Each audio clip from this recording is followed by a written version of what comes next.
Jim Rohn affirme, le succès est ce que vous attirez par la personne que vous devenez. Ce qu'il voulait dire réellement est que si nous voulons atteindre nos objectifs, nous devons nous changer à une personne qui peut l'avoir. Mais comment peut-on changer à cette personne-là? Comment changer de personnalité?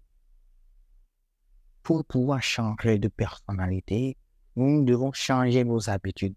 Et comment change-t-on d'habitude? Dans cet épisode, je vais vous parler de ce que j'ai retenu en lisant Le pouvoir des habitudes de Charles Duhigg. Alors restez jusqu'à la fin pour n'en rien manquer. Comme je le disais, pour devenir cette personne-là qui peut attirer son objectif à lui, nous devons changer d'habitude, nous devons changer de personnalité. Et pour changer de personnalité, nous devons changer d'habitude. Alors, pour changer d'habitude, que doit-on faire? En premier lieu, nous devons comprendre réellement ce qu'est une habitude. Une habitude est l'ensemble d'un certain comportement régisse en un automatisme qu'on exécute sans même s'y rendre compte. Comment peut-on exécuter des comportements sans même s'y rendre compte? Cela nous renvoie vers le deuxième point, qui est le fait de comprendre comment forme-t-on nos habitudes. Mais avant de comprendre comment forme-t-on nos habitudes, nous devons définir ce qu'est un comportement. Le comportement est un système d'équations mathématiques qui est égal à la somme de la motivation plus la capacité plus un déclencheur. La motivation est l'énergie nécessaire à l'action. La capacité est la possibilité de faire, d'exécuter cette action-là. Et le déclencheur est le signal qui nous dit qu'il est temps d'utiliser notre énergie grâce à la possibilité pour pouvoir avoir cette action. Maintenant que nous avons compris ce qu'est réellement un comportement, nous pouvons facilement comprendre comment se forment nos habitudes. Nos habitudes se forment en suivant une boucle des habitudes.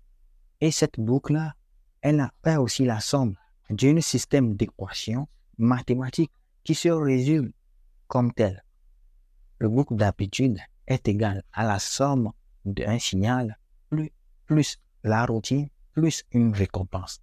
Ce qui veut dire que l'habitude soit bonne ou mauvaise, il y a cette boucle d'habitude qui est le signal, la routine et la récompense. Maintenant que nous savons ce qu'est une habitude et comment se forme, nous pouvons facilement en créer de nouvelles. Mais avant de créer de nouvelles habitudes, nous devons comprendre comment change-t-on d'habitude, parce qu'elle est vraiment nécessaire pour la prochaine étape. Pour changer d'habitude, que ce soit de mauvaises ou améliorer les bonnes, elles doivent suivre cette étape-là. Et ces étapes sont, en premier, nous devons identifier l'habitude en question. La deuxième point, la décomposer en boucle d'habitude qui est signal, routine, récompense. Et la troisième des points, utiliser la règle d'or. La règle d'or qui dit que pour changer une habitude, nous devons changer la routine.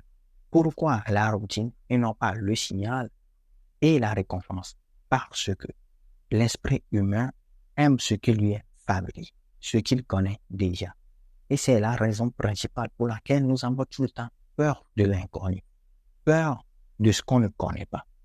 Alors, pour pouvoir permettre à notre esprit d'accepter ce changement, d'accepter cette modification, nous devons la lui présenter sous forme de quelque chose qui lui est familier.